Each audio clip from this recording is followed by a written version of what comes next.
어떻게든지 현대 18억 5천만 명이 15세 미만의 아이들이 지구촌에 살고 있는데, 대부분 그 아이들은 가난, 질병, 마약, 전쟁, 그리고 범죄에 노출되어 있는 수많은 아이들이 있는데, 교회가 이 아이들을 제대로 잘 돌보고 그 아이들을 품고 주님께로 인도해야 되는데, 그게 잘 안 돼서 지금 아주 우리 기독교계가 고생을 하고 있습니다.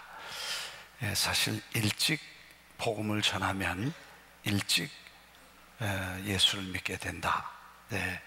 제가 통계적으로 100명 이렇게 세 그룹으로, 한쪽에는 4살부터 14살까지, 그리고 15살부터 30살까지, 31살부터 100세까지 세 그룹을 놓고 똑같은 설교를 했을 때, 이 4살부터 14살까지 그룹은 85%, 100명 중에 예수 믿겠다고 한 사람 손들라 그러면 결신하고 85%가 예수를 믿게 된다는 선교단체의 통계가 나와 있습니다.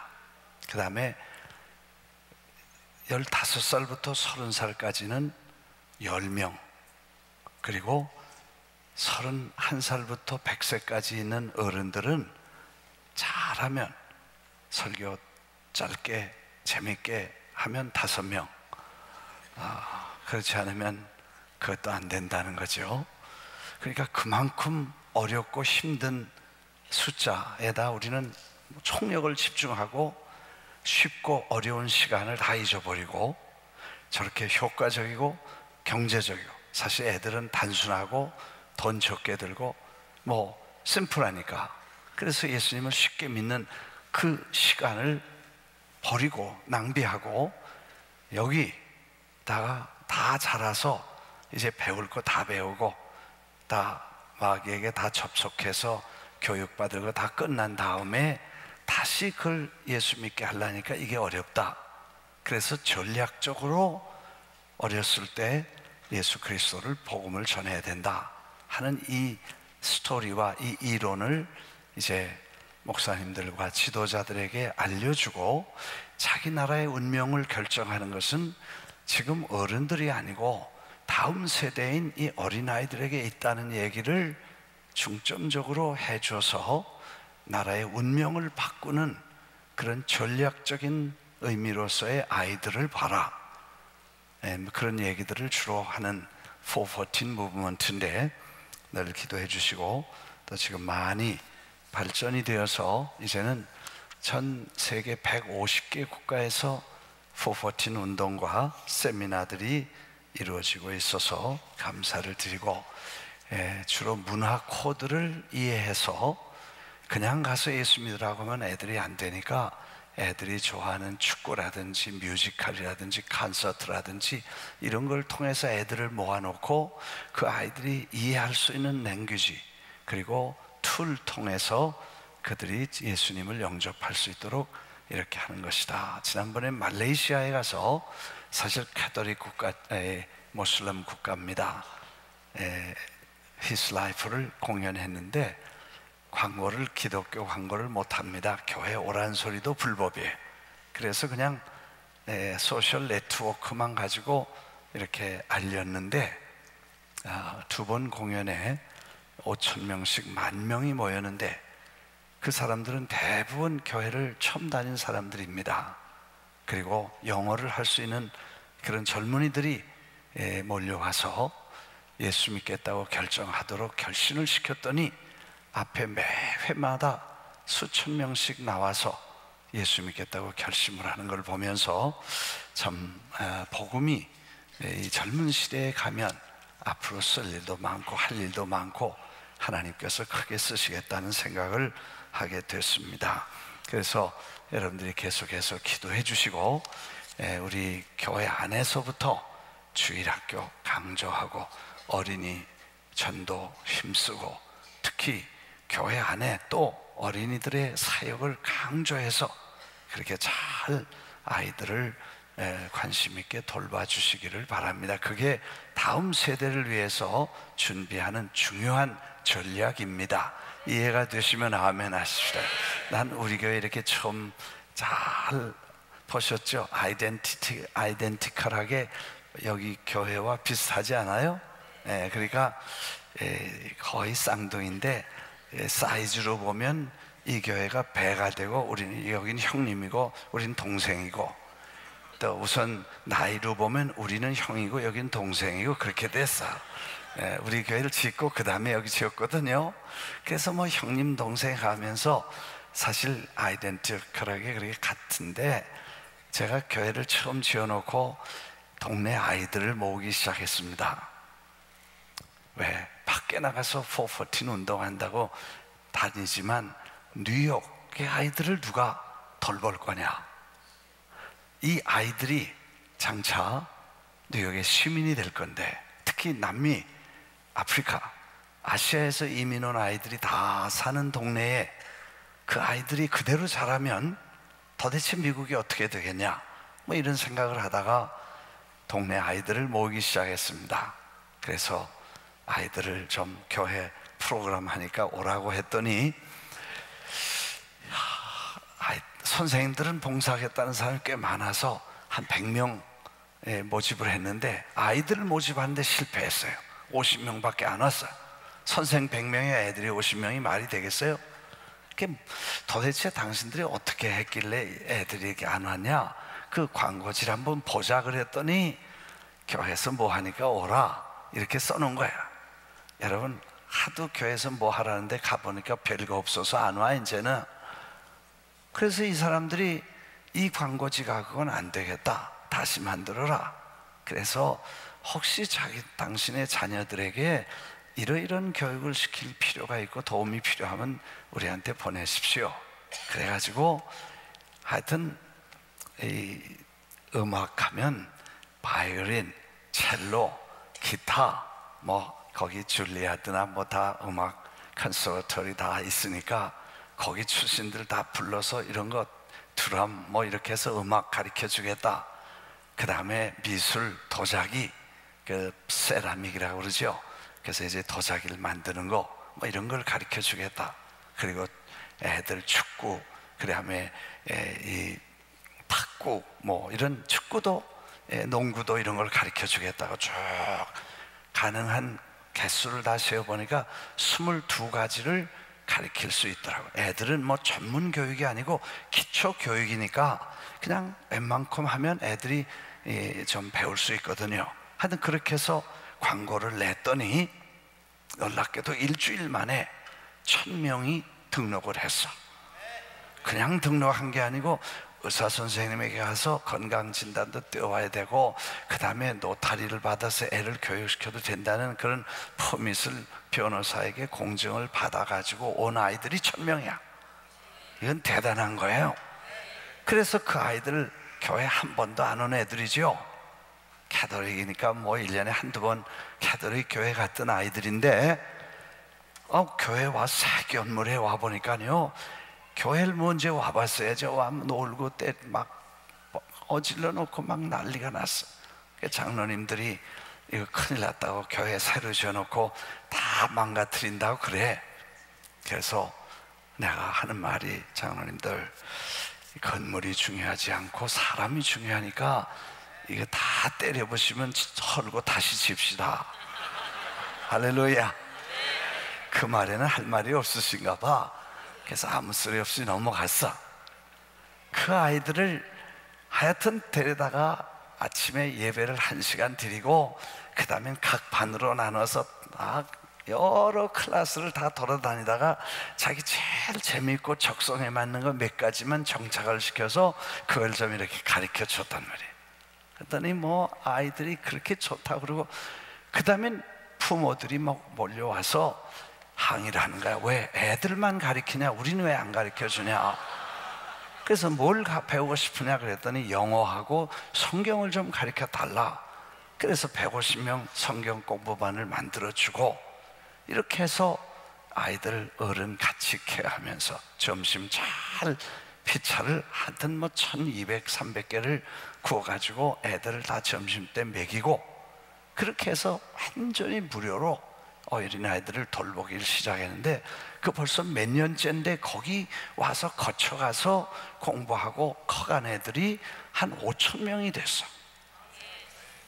그리고 나중에 그 아이들이 전부 교회를 내 집처럼 생각하니까 커뮤니티하고 교회가 한 바디가 돼서 뭘 한다면 자기들이 다 몰려오고, 그래서 어느 해에 교회가 우리 스페니시 예배도 따로 드리고, 또 영어 하는 미국 사람 예배도 따로 드리고, EM도 따로 드리는데, 어느 날 예배당이 장소가 좁다고 다 컴플레인 하면서 바꿔달라는 거예요. 그래서 아니 당신들 뭐 교인들 몇 명 안 되는데 왜 그러냐 그랬더니 교회가 배가 더 넘어갔대. 그 어떻게 부흥이 그렇게 됐냐 그랬더니 그 애들 부모들이 다 모여와서 그 미니스트리마다 다 따블이 된 거야. 할렐루야. 그런 생각은 우리가 안 하고 그냥 퍼먹였는데, 가르쳐주고 도와줬는데, 그 결과는 하나님께서 이렇게 교회 전체에 축복을 주시고 역사를 하셨습니다. 할렐루야. 나는 이제 여러분 이 오렌지 카운티가 한국 사람만 모여서 할렐루야 하지 말고, 이제는 다민족을 왕창 모여서 어린아이들로 꽉 채우시고, 그리고 한 목사님 제가 부탁드리는데, 이렇게 빈자리 많은데 어른들보다 애들이 많아지거든 애들을 예배 드리고 어른들은 저 밑으로 내려가시도록 해. 할렐루야. 그래도 괜찮은 거야. 왜? 장래가 있어야 되고 희망이 있어야 되고 꿈이 있어야 되는데. 그리고 다음 선교사님들 모일 때는 내가 좀 이 얘기 해주려고 그래. 가서 어른들 쫓아다니면서 고생하지 말고 그냥 10년만 애들을 몽땅 동네 애들을 예수 믿게 해놓고 기다리면 친놈들이 잘할 거 아니요. 몽땅 예수 믿을 거 아니요. 할렐루야. 내가 아프리카에 갔더니 어린 목사님이 손님 왔다고 환영 나왔는데 동네 아이들이 버글버글한 거예요. 나보고 목사님 얘들 복잡하니까 집으로 들어가시자고 그러고 애들 막 쫓아 보내더라고. 나보고 목사님 차를 한잔하면서 교회가 어떻게 하면 부흥되겠습니까? 그랬더니 나한테 그렇게 물어봐. 그래서 몇 년이나 계셨냐 그랬더니 30년 있었대. 교인이 몇 명이니까 30명이래. 그럼 1년에 하나씩 전도했냐니까 그게 아니고 3명 전도해 놓으면 4명 가고 4명 전도해 놓으면 3명 가고, 그리고 3명 태어나면 2명 죽고 둘 태어나면 3명 죽고, 이래가지고 30년 동안에 죽고 살고 낳고 죽고 오고 가고 그래서 이렇게 됐다는 거예요. 이게 목회가 이게 뭐냐는 거야. 그러면서 좀 방법을 가르쳐 달래. 그래서 내가 그 방법은 간단한데, 아까 내쫓은 애들을 이제 그 어른들 방법은 그 정도 했으면 이제 실증도 나고 그게 잘 안 된다는 거 증명이 됐거든. 그걸 때려치우고 이제는 애들을 그 쫓아낸 애들을 다 몽땅 데려다가 내 새끼처럼 잘 먹이고 열심히 가르치고 걔들에게 모든 정성을 30년만 3년만 5년만 거기다 쏟아도 달라질 거다. 눈이 반짝하시더니 그걸 몰랐다는 거예요. 그래서 나 몇 년 후에 가보니까 아이들로 꽉 차고 그 아이들을 가르치는 선생 젊은 티처들이 장정하고 교회가 보글보글한데 정말 큰 부흥이 일어나는 것을 보고, 참 원리는 단순한데 이해가 안 돼서 그걸 못했구나.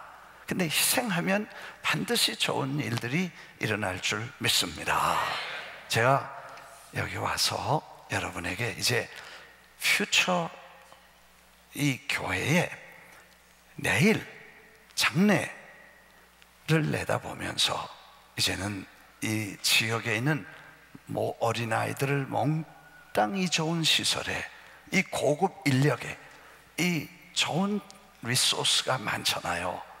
그래서 그 아이들을 다 좀 가르쳐서 하여튼 토요일이면 이 동네가 다 시끌벅글하게 애들로 몇천 명을 모아서 이놈들을 다 주님께로 인도하게 되시기를 주의 이름으로 축원합니다. 축원합니다. 이거 여러분, 아이들은 단순해요. 그래서 예수를 금방 믿고 그 아이들은 일생 동안 주님을 위해 살 수 있는 훌륭한 인재가 될 줄 믿습니다. 오늘 설교를 언제까지 해야 될 얘기, 말씀을 못 들어서 밤 7시까지 해야 될지도 모르지만 이렇게 가면 너무 늦죠. 그래서 본론으로 들어가겠습니다. 그리고 가능하면 빨리 마치려고 해요. 고맙게도 여러분 이렇게 오늘 1부도 2부도 3부도 4부도 다 이렇게 예배 참석하시고 또 오시고, 그거 참 쉽지 않은 거예요. 내가 담임 목사인데 이렇게 오후 예배에 오시는 분을 내가 제일 좋아하게 돼. 나 물어보지 않아도 돼. 나는 알아. 그렇죠? 예. 여러분, 한 번도 빠짐없이 오라고 그렇게 4번 광고를 하셨어. 1부, 2부, 3부 다. 그랬는데도 다 가시고, 그리고 남아 오신 분은요, 너무 목사님이 사랑하는 거야. 고마워하는 거야. 내가 그 심정을 알지. 그리고 강사를 오라 그랬는데 사람 조금 앉아 있으면 그 목사님 얼마나 불안하겠어요. 미안하고. 안 그렇겠어요? 예. 나도 그 책임이 있다고. 예. 왜? 처음에 안 모인 거는 주최 측 잘못이고 나중에 안 모이는 건 강사 책임이래 또.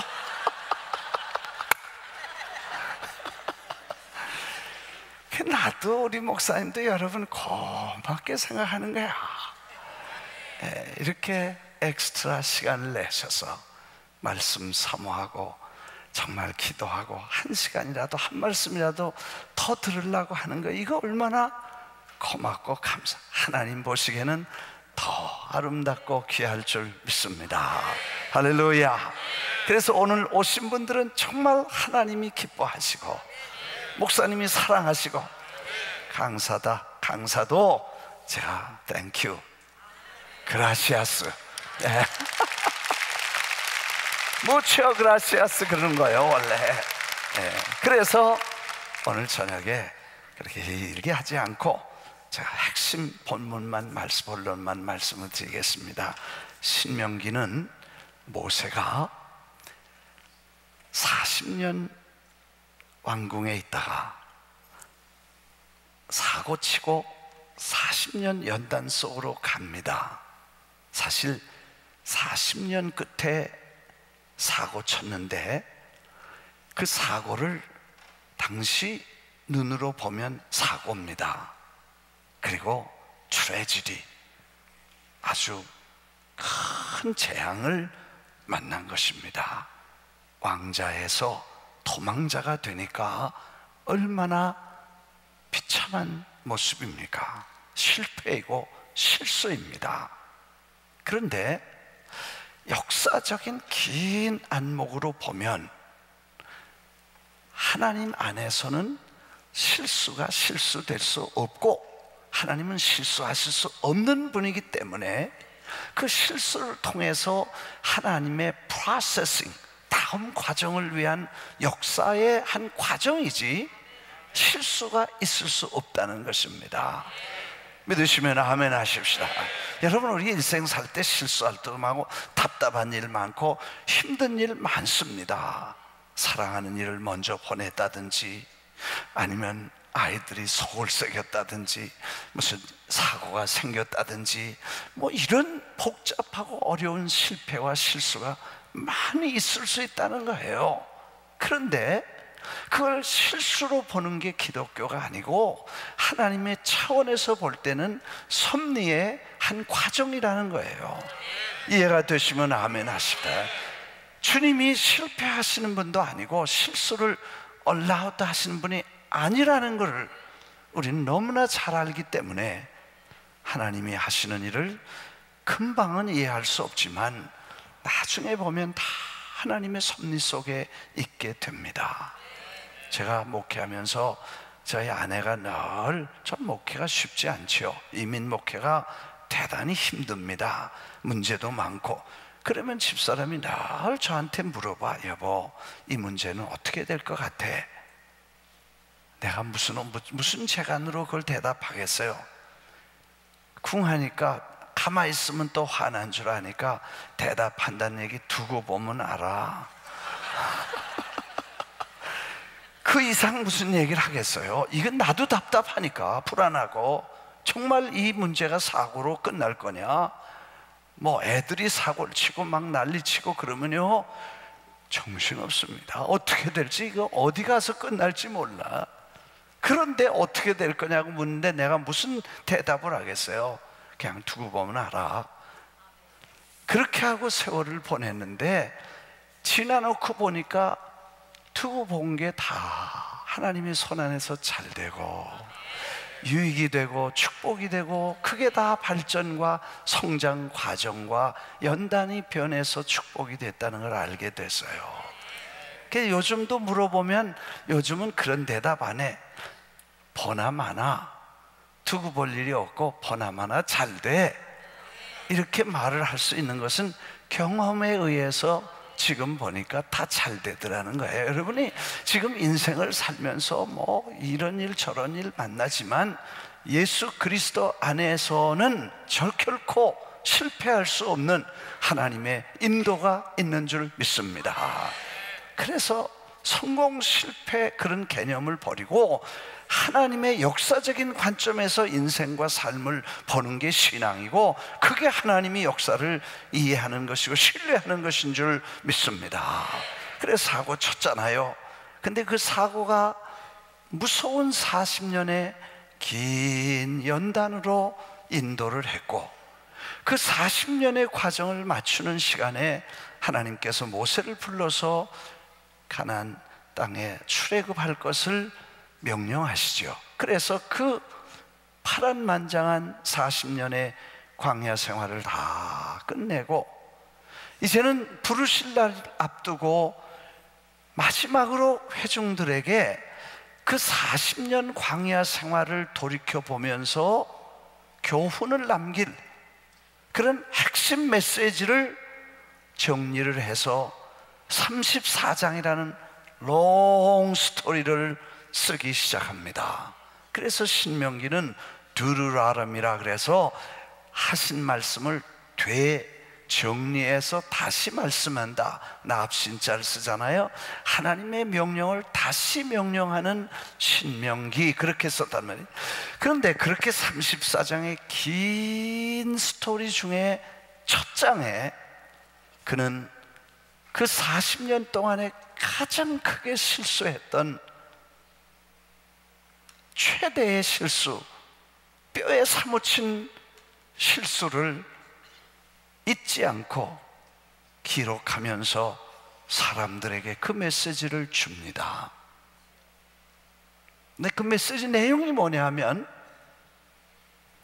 내가 잘못 결정하고 내가 좋게 보여서 실수했는데 그 결과가 얼마나 힘들고 어려웠는가를 결과를 알기 때문에, 그 consequence라고 하죠. 어떤 일을 결정했을 때 그에 대한 따라오는 결과를 말하는 것. 그 한 번의 결정, 그 좋아 보이고 대단히 유익해 보였는데 그게 잘못 봤다는 거예요. 그게 오늘 우리에게 중대한 교훈을, 정말 우리가 중대한 똑같은 실수를, 이 신명기를 읽으면서 똑같은 실수를 해서는 안 된다는 생각에 제가 오늘 이 말씀을 한번 여러분에게 전하고 가야지 하는 생각을 했습니다. 제가 목회를 40년을 마치고 이제 곧 은퇴를 저도 해야 되는데 허락을 못 받고 이렇게 있어서 이제 금년에 좀 쉬라고 그래서 LA까지 왔습니다만, 이제 다 정말 목회 생활을 40년을 돌아보니까 이런 실수는 너무 쉽게 할 수 있는 실수인데, 이거를 지금 모세가 이렇게 말씀한 내용이 이해가 되는 게, 그 내용이 뭐냐 하면 이런 거예요. 하나님께서 기적을 베푸시고 그 다음에 10가지 재앙에다가 그 다음에 홍해 가르고, 뭐 길게 얘기 안 해도 다 아시잖아요.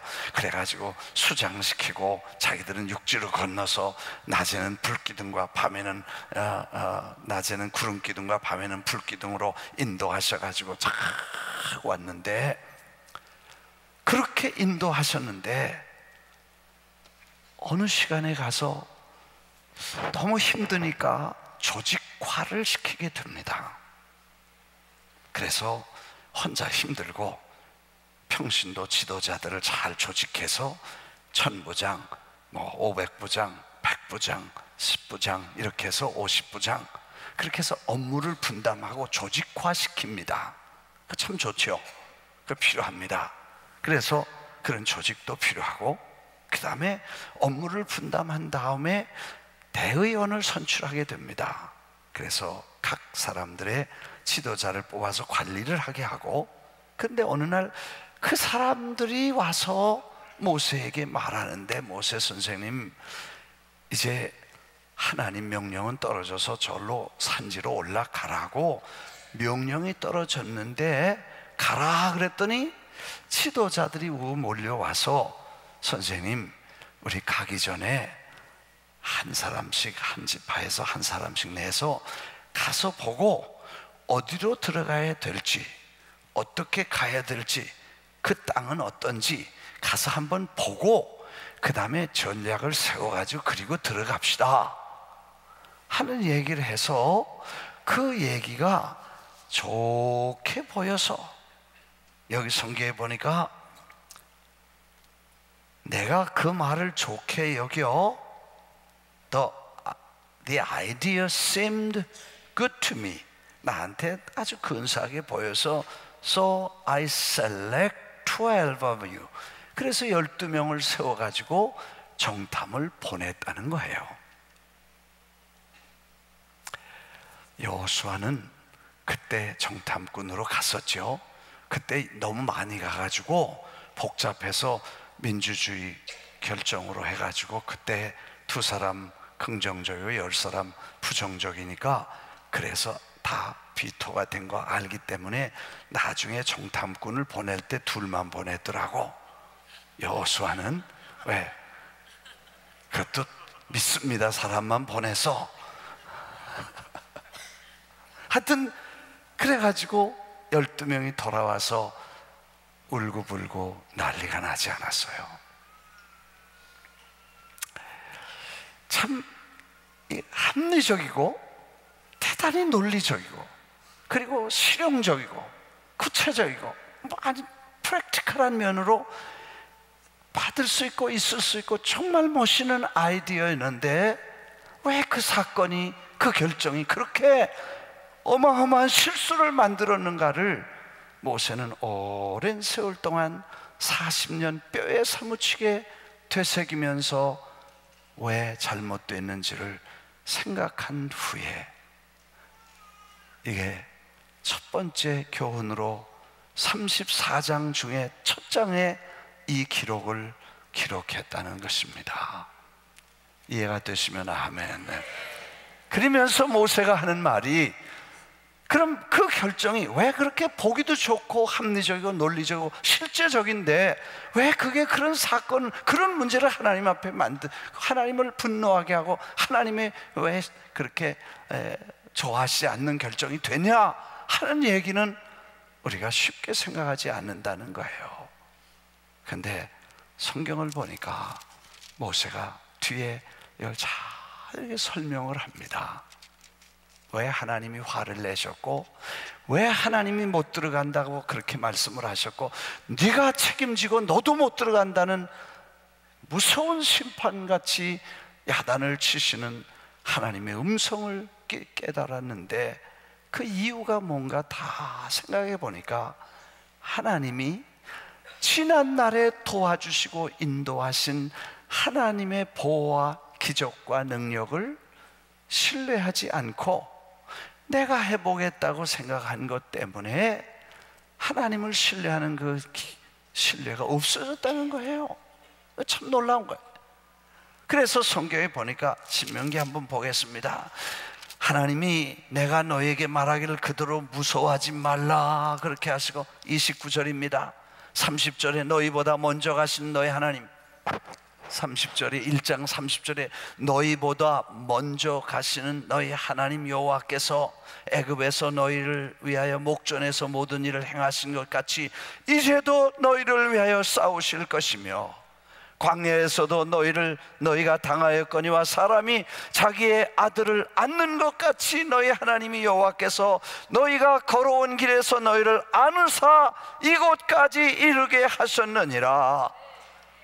그런데 너희가 하나님을 믿지 아니하였도다, 이 얘기입니다. 하나님이 앞서 가시고 싸워주시고 막아주시고 지켜주시고 안고 가시고 돌보아 주시고 장막 칠 곳을 미리 다니면서 알아봐서 이리 가라 저리 가라, 그래서 인도를 하고 계신 분을 제끼고 내가 알아보겠다고, 저희들이 알아보겠다고 나서서 그동안에 하나님이 그렇게 지켜주시고 그렇게 돌보아 주신 그 은혜와 하나님의 축복을 잊어버리고 내가 해보겠다는 생각을 한 것이 하나님 마음에 그렇게 섭섭하셨다는 거예요. 왜 이 말씀을 드립니까? 이제 하나님께서 교회를 여기까지 축복하셨다는 얘기를 하루 종일 제가 했습니다. 이제는 지난날에 역사하시던 그 하나님의 도우심과 지금까지 인도하신 하나님의 위대한 역사를 끝까지 신뢰하고 더 크게 위대한 하나님을 신뢰해서 큰 일을 꿈꾸고 계획하게 되시기를 주의 이름으로 축원합니다. 축원합니다. 여러분, 지금 우리는 대단히 합리적인 사회에 살고 있고 대단히 논리적인 시대에 존재하고 있습니다. 아이들도요, 너 이거 해 그러면 예 그런 애들 거의 없어요. 미국에서 자란 애들은 why 그게 이해가 돼야 그 다음에 움직이는 사회. 교회도 마찬가지야. 합리적으로 논리적으로 하는 게 좋아요. 민주적인 거 좋습니다. 이거 이성적으로 이해되는 합리와 논리는 교회에서 반드시 있어야 되고 합법도 있어야 되고 원칙도 있어야 되고 그렇게 룰대로 잘하는 게 중요합니다. 그러나 그럼에도 불구하고 그게 다가 아니고 그것만 따라가서는 안 되고, 교회는 하나님이 움직이시는 대로 움직여야 되고 하나님이 하시고자 하면 한다, 그리고 따라가야 되는 게. 제가요, 미국에서는 말하기 어려운 거지만 여기 와서 할게.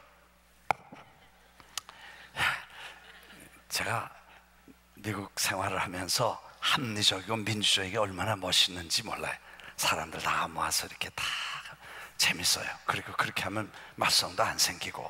그래서 장로님을 뽑을 때에 한 번은 장로님들이 모여서 기도하고 이제 교역자들을 뽑는데, 한 번 그보다 좀 더 민주적인 방법은 없냐?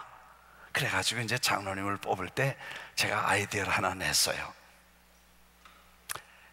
교역자 그룹에서 그 대상자 명단을 쭉 넣고 교역자 그룹에서 먼저 투표를 해가지고 제일 많이 받는 사람, 그 다음에 장로님 그룹을 모아가지고 장로님 뽑을 때 장로님들로 투표를 했어요.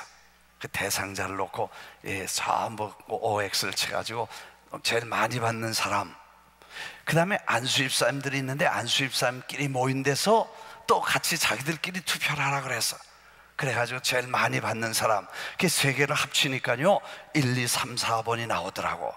그래서 거기서 세 사람 딱 잘라서 그분을 임직식을, 뭐 틀림없지. 그 임직식을 했네. 그 세 사람 중에 1번 받은 사람이 제일 1번으로 말썽 부리기 시작하는데 나 죽는 줄 알았어요. 5년 동안 아무것도 못해서, 뭐 재정위원장 맡으면 재정 틀어잡고 돈 안 쓰지, 뭐 이건 맡으면 하여튼 사사건건 물고 늘어지는데, 내가 하나님, 제가 잘못 결정을 했습니다. 민주적으로 한다는 게 이게 이렇게 됐으니 제가 책임지고 이 교회를 사임하겠습니다. 그리고 하나님 앞에 기도해서 이번 달 당회에 맞추고 당회에서 사표를 내겠습니다. 그래 결정했어. 마음으로 기도하고 그래 사표 준비해가지고 그 당회에 갔어. 왜? 뭐 일도 못하겠으니까 사사건건 맞고 난리 치니까요. 그래서 제가 사임을 준비하고 가서 당회를 시작했는데, 시작하는데 그분이 일어나서 목사님, 제가 말씀드릴 게 있습니다. 그게 뭐요? 그랬더니 제가 다른 특별한 일이 있어서 교회를 떠나야 될 것 같습니다. 그러더라고. 그래서 속으로 내가 떠나려는데 왜 네가 떠나냐.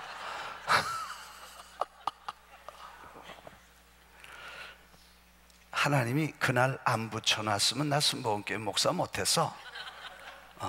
그래서 그날 내가 그분 어떻게 뭐 가신다는데 그럼 잘 가시라고 그럴 수는 없고, 그냥 그럼 특별한 일이 있어 가신다니까 허락을 하고 나는 앉게 된 거야. 내가 얼마나 혼났는지.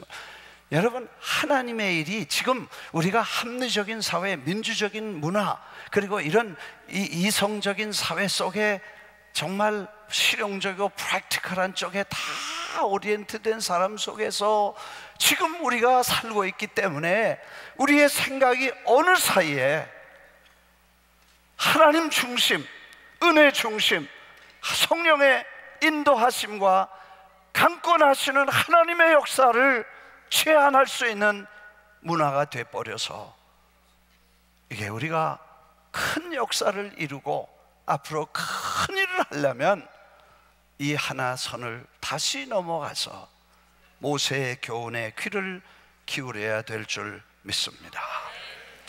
참 제가 많은 그런 생각을 해봅니다. 은혜 한인교회 오면서 올 때마다 제가 그런 도전을 받습니다. 기도 많이 하시고, 그리고 주일날마다 예배 시마다 주여, 다른 사람들이요 그 주여 삼창 시끄러워서 이게 안 나온다는 사람도 있어.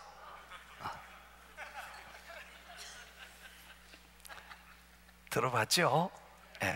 나도 그런 소리를 들어. 우리도 LA 와서 배워갔는지 주여 삼창에다 요즘 5창까지 해버려.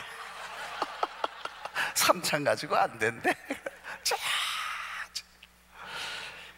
야, 꼭 그렇게 해야 되냐 하는 얘기 많이 듣습니다. 전통적으로 맞지 않거나 무슨 예식과 의식적으로 맞지 않는다, 뭐 이런 것 때문에 그런지 몰라요. 이게 골치 아프다는 거예요. 여러분, 그런 유혹에 넘어가지 않게 되기를 바랍니다. LA 은혜 한인 교회가 은혜 떠나면 아무것도 아니라는 거 아시고, 은혜가 있어서 하나님께서 축복하셔서 인도되고 하나님의 부흥과 선교 사역을 하는 건데, 이 은혜의 칼라, 축복을 잊지 말게 되시기를 주의 이름으로 축원합니다. 그리고 이 기도하는 운동을 쉬지 마시기 바랍니다. 여러분, 언제 한번요, 저 하버드의 하비 콕스라는 교수가 1965년에 책 한 권 냈습니다. 꼭 50년 됐는데, 세속도시 The Secular City라는 책을 하나 냈습니다. 이 저자 하버드 역사학 사회신학 교수인데 젊은 교수가 책을 하나 낸 게 교계에 그렇게 큰 센세이션이 일어나서 그 책을 목사님들마다 다 신학교 들어가면 그거부터 읽게 됩니다. 뉴욕 타임즈가 라인홀드 니버나 폴 틸리 이후에 20세기의 최대 종교학자이며 사회학자로 선정을 했고, USA 투데이즈가 하버드는 몰라도 하비 콕스는 안다 할 정도로 유명한 역사 신학자입니다. 이분이 책에 이런 얘기를 씁니다. 앞으로 도시화되면, 그때 1965년이니까 50년 전에 이런 책을 썼는데, 앞으로 도시화가 되면 집중된 도시화, 문명이 발달하고 문화가 발달하면서 세상이 완전히 바뀌게 될 것이다. 그래서 교회는 다 한쪽 구석으로 밀려갈 것이고 교회가 더 이상 존재하지 않는 그런 사회가 올 것이다 하고 이분이 예언을 했습니다. 물론 몇 가지 이렇게 하라는 제시도 있었지만 그분의 전체를 보는 관점은 세속화되는 도시 속에 교회가 존재할 자리가 없을 거다, 50년 후에는, 그렇게 말했어요. 근데 그가 정말 어느 날 글을 다시 쓰기 시작합니다. 30년 후에 하비 콕스는 Fire from Heaven 이라는 책을 다시 내면서 자기가 먼저 쓴 책이 잘못됐다는 의식과 생각과 사과를 포함한 책을 하나 쓰는데, 30년이 지나면서 교회가 타락하고 세상이 바뀌고 이렇게 되는 걸 느낀, 그렇게 자기가 예언한 대로 될 줄 알았는데 이상한 현상이, 한쪽에서는 그렇게 왕창왕창 무너지면서 다른 한쪽에서 막 교회가 일어나는데, 뭔가 부흥이 일어나고 있는데 무슨 일이 일어나는지 이 사람이 보기 시작합니다. 저 남미의 상파울루로, 저 칠레로, 그리고 저 아프리카의 나이제리아로, 그리고 저 구라파로 전 세계를 다니면서 부흥의 현장을 쭉 다녀보니까 이건 자기가 얘기했던 것과 전혀 다른 현상이 일어났는데 새로운 그룹이 일어났다는 거예요.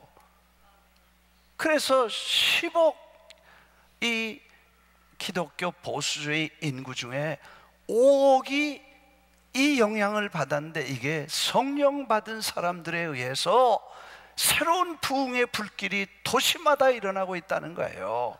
할렐루야, 할렐루야. 여러분, 이 사람들은 이 제도와 전통과 교리와 뭐 이런 그동안에 묶여있던 것, 그런 것들을 초월해서 새로운 성령의 운동을 일으키고 있는 새로운 그룹을 발견했다는 거예요.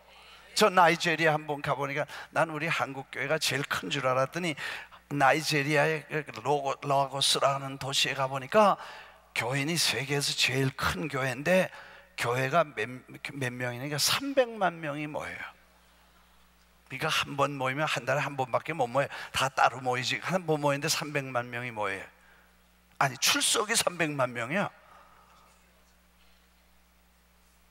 그런데 그 도시가 완전히 그 모임할 때는 하이웨이 다 스탑시키고 전부 차 갖다가 세워놓고는 다 걸어와. 300만 명이 예배를 드리고 또 예배 끝나면 다 가는 거예요. 한 달에 한 번 모이는데, 이분이 이런 걸 보고 나서